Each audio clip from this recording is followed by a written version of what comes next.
بسم الله الرحمن الرحيم బిస్మిల్లాహిర్రహమానిర్రహీం. మిత్రులారా, నేను గతంలో ఎపిసోడ్లో చెప్పాను, అద్దీను యుస్రా అంటే ధర్మం చాలా తేలికైనది. మనను కష్టపెట్టేసి సంక్లిష్టం చేసే ఉద్దేశం ధర్మానికి లేదు.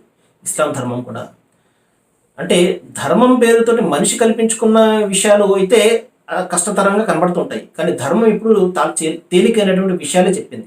మనిషి దాన్ని ఏం చేశారంటే సంక్లిష్టం చేసుకుని ధర్మం పేరుతో చేశాడు. ధర్మంలో ఈ విధంగా ఉన్నది, ధర్మంలో ఆ విధంగా ఉన్నది. వాస్తవానికి ధర్మం ఆ విధంగా చెప్పదు, తేలికైనటువంటి విషయాలే చెప్తుంది.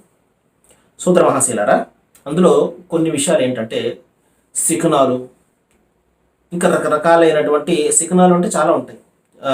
ఎదురు రావడాలు, లేకపోతే ఇంకొకటి తుమ్మితే వెళ్ళకూడదని, లేకపోతే పిల్లి ఎదురొచ్చిందని, లేకపోతే ముగ్గురు వెళ్ళకూడదని, లేకపోతే ఈరోజు ఆ రోజు సోమవారం, మంగళవారం, బుధవారం, రకరకాలైనటువంటి ఇవన్నీ ఏంటి? దీనివల్ల ఏదైనా మనకు ప్రయోజనము, లాభము, నష్టము ఒకవేళ కలిగింది అనుకోండి, నిజంగానే కలిగింది అనుకోండి, ఇంకా దైవం అన్న ఇదే ఒక ప్రశ్నార్థకం అయిపోతుంది కదా. ఒక పిల్లికే మనల్ని బాధ పెట్టేసి మన యొక్క జీవితాన్ని మార్చేసే శక్తి ఉంటే ఇంకా దైవం ఏంటి? ఒకసారి ఆలోచన చేయండి. కాబట్టి ఇవన్నీ కూడా ఈ శకునాలు చూడడము, మరొకటి ఇందులో చాలా ఉన్నాయి. ఇవన్నీ మనం చెప్పుకుంటూ వెళ్తే చాలా లిస్ట్ అయిపోతుంది. ఏదైనా కూడా ఇందులో వాస్తు వస్తుంది. అంటే వాస్తు అనేది ఒక సైన్స్ మాత్రమే. నాకు తెలిసినటువంటిది ఏంటంటే సైన్స్ ఒకటి. ఏ విధంగా ఇక్కడ కట్టుకుంటే వెలుతురు బాగా వస్తుంది, ఎక్కడ కట్టుకుంటే గాలి బాగా వస్తుందని మనకు ఒక ఆర్కిటెక్ట్ ఈ విధంగా అయితే చక్కటి ప్లానింగ్ ఇస్తాడు. అలాంటి ఒక ప్లానింగ్ ఇచ్చేది.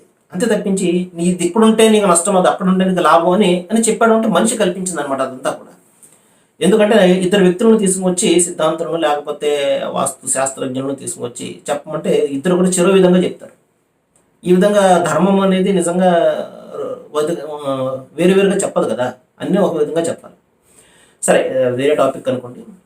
ఇక్కడ దైవం చెప్పే విషయం ప్రవక్త ముహమ్మద్ సల్లల్లాహు అలైహి వసల్లం ఏం చెప్పారు అంటే, లా అద్వా వలా తీయరా,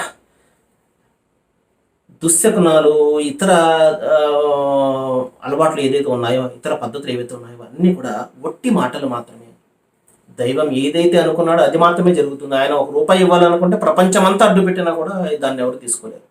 ఒక రూపాయి తీసుకోవాలనుకుంటే ప్రపంచం అడ్డు పెట్టినా కూడా దాన్ని ఆపలేరు. కాబట్టి మనం ఉంచవలసింది ఆ దైవం పట్ల.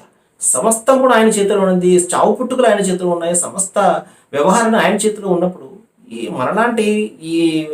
మనలాగా పుట్టబడినటువంటి ఈ విషయాలన్నీ కూడా మనల్ని ఏం చేస్తే ఒకసారి ఆలోచన చేయండి. ఈ విధానము మనలో ధైర్యాన్ని నింపుతుంది.